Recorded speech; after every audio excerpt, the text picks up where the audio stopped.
E em segundo lugar, amados irmãos, o verbo encher, ele está na forma de plural. Em outras palavras, né, é endereçada a toda a comunidade cristã. Ninguém dentre nós cristãos ou a Igreja do Senhor, em todos os tempos e em todos os lugares da face da terra, ninguém dentre nós devemos nos encher, nos embriagar das coisas deste mundo. Mas devemos nos encher do Espírito Santo de Deus. Em terceiro lugar, esse verbo encher, ele está na voz passiva. O que você está querendo dizer com isso, pastor? O sentido, né, desse enchei-vos é justamente deixar o Espírito Santo encher-nos. Segundo John Stott, um dos grandes homens, grandes escritores do nosso tempo, ele diz que o que é essencial é evitar com arrependimento tudo quanto entristeza o Espírito Santo. É ter uma tal receptividade a Ele pela fé que nada o impeça de encher-nos. Em outras palavras, o que significa o significado dessa passagem, irmãos, é justamente que está em Colossenses capítulo 3, versículo 16, que diz justamente que devemos deixar habitar ricamente a palavra de Cristo. Nunca devemos separar, irmãos, justamente o Espírito da palavra. Obedecer a palavra de Deus é entregar-se ao Espírito. Então nós vemos que ambos, os dois, procedem identicamente.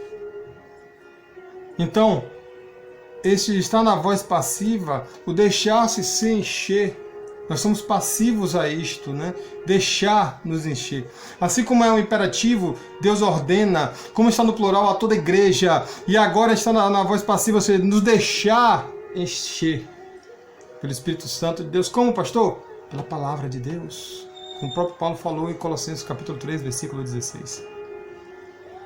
E nós vemos, irmãos, que em quarto lugar está justamente no tempo presente.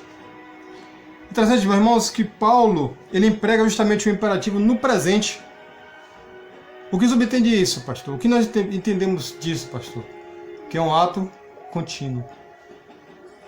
Não é só no momento da conversão.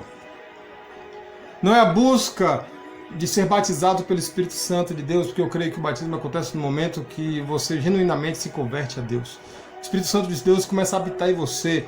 Então esse encher, não é a busca pela presença do Espírito Santo em nós, porque ele já habita em nós. Não é a busca do batismo do Espírito Santo, porque o Espírito já nos batizou em Cristo Jesus no momento que nós nos convertemos. Agora, ser pleno no Espírito Santo, aí é o que Paulo escreve lá em Coríntios, nos capítulos 12, 13 e 14, a respeito dos dons espirituais, falar em línguas, e profetizar, curar e fazer milagres maravilhosos no nome do Senhor Jesus Cristo. Aí é ser pleno do Espírito Santo. Muitas vezes confundimos plenitude com batismo no Espírito, ou no Espírito, E nós vemos, irmãos, que justamente nós devemos continuar nos enchendo da presença de Deus, do Espírito Santo de Deus. Então nós vemos, irmãos, que tudo isso consiste justamente no que vem a seguir. Se nós formos olhar, logo depois dos versículos 19, ele diz: como nós podemos nos encher? O que é isso? O fato de estarmos cheios do Espírito Santo vai fazer em nossa vida, vai mudar a nossa vida. Nós temos que entender, irmãos, que ele muda de duas formas. Quando nós somos cheios do Espírito Santo e não vivemos nos prazeres, enchendo com o vinho, com os prazeres deste mundo, nossa vida pública e particular glorifica a Deus. Nós vemos aqui, irmãos, no versículo 19, ele diz: falando entre vós com salmos, entoando e louvando de coração ao Senhor com hinos e cânticos espirituais, dando sempre graças por tudo a nosso Deus e Pai, e em nome do nosso Senhor Jesus Cristo, sujeitando-vos uns aos outros no temor de Cristo. Paulo ele começa agora aqui falando sobre o nosso culto a Deus, sobre a nossa vida social, pública, dentro da igreja, com a nossa parentela, com os nossos amigos que não são cristãos. Como nós poderemos, irmãos, adorar a Deus, dar um culto que agrada a Deus, como nós estaremos dentro da centralidade de Deus, se não formos cheios do Espírito Santo de Deus? É isso que o apóstolo Paulo está dizendo. Ele diz, olha, falando entre vós com salmos, ou seja, cânticos. O salmo são poemas cristãos escritos por homens de Deus, como Davi, Moisés, Salomão, como os filhos de Corá, Asaf. E ali era usado justamente no culto a Deus, no momento de louvor.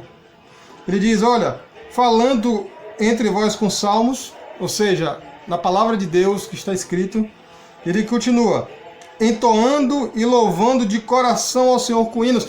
Como nós poderemos louvar e entoar louvores de hino ao Senhor se nosso coração não estiver cheio do Espírito Santo de Deus? Se você no momento de louvor está lá com a mente pensando nas dívidas, pensando, nos problemas seculares, ou olhando para uma irmãzinha que é mais formosa, ou o irmão mais formoso, mais belo, ao invés de olhar para Cristo e começar a adorar a Deus. Se você estiver embriagado com os prazeres deste mundo, você vai olhar para as coisas que estão fora do contexto cristão, ao invés de olhar para Deus e dar um louvor que agrade a Deus. Como nós poderemos dar a Deus, os cânticos espirituais, se o nosso coração está tão amargurado, cheio de si mesmo, orgulhoso, soberbo, altivo? Aqueles que são cheios do Espírito Santo são humildes, são pacientes. Sabe o seu papel e o seu lugar. Ele sabe que ele não é melhor do que os outros irmãos, por isso que Paulo ele continua mais no versículo 21, dizendo, sujeitando-vos uns aos outros no temor de Cristo. Como poderei eu me sujeitar ao meu irmão? Como eu poderei me sujeitar a outras pessoas na igreja? Como poderei sujeitar-me à minha esposa? Como a mulher poderá se sujeitar ao seu marido? Nós vamos falar um pouco sobre isso, Se não estou cheio do Espírito Santo de Deus. Se eu não sou guiado pelo Espírito Santo de Deus, como diz Paulo lá em Gálatas, como eu não ando no Espírito, como eu não sou, não vivo no Espírito Santo de Deus, não há esse equilíbrio entre Deus, viver com Deus e viver com o mundo. O apóstolo João fala que não devemos ser amigos do mundo, que não podemos ter dois senhores. Então nós vemos, irmãos, que agora dentro do contexto privado, dentro do contexto familiar, aqueles que são cheios do Espírito Santo, aqueles que não se embriagam com as coisas deste mundo, ele tem algo maravilhoso. Ele diz às mulheres sejam submissas ao seu próprio marido como ao Senhor, porque o marido é o cabeça da mulher, como também Cristo é o cabeça da igreja, sendo este mesmo o Senhor do corpo. Como, porém, a igreja está sujeita a Cristo, assim também a mulher sejam em tudo submissas ao seu marido. Ele diz no versículo 33, no finalzinho, a esposa respeite ao marido. Como a mulher irá respeitar o marido? Como a mulher irá se submeter à autoridade espiritual do marido, se ela não for cheia do Espírito Santo de Deus?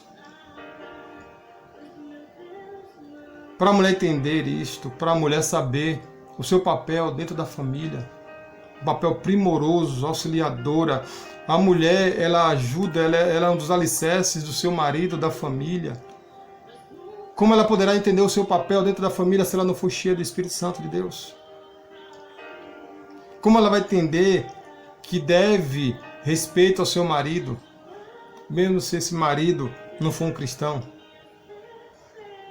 Como ela vai se submeter a um marido se ela não for cheia do Espírito Santo de Deus? E aqui eu não estou dizendo que ela deve ser escrava do seu marido, que muitos utilizam esse texto para isso. Não.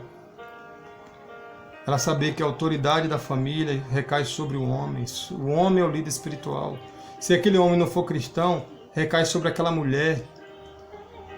E ela abençoará o seu marido, ela abençoará a sua família. Da mesma forma, irmãos, como um homem amará sua esposa se ele não é cheio do Espírito Santo de Deus?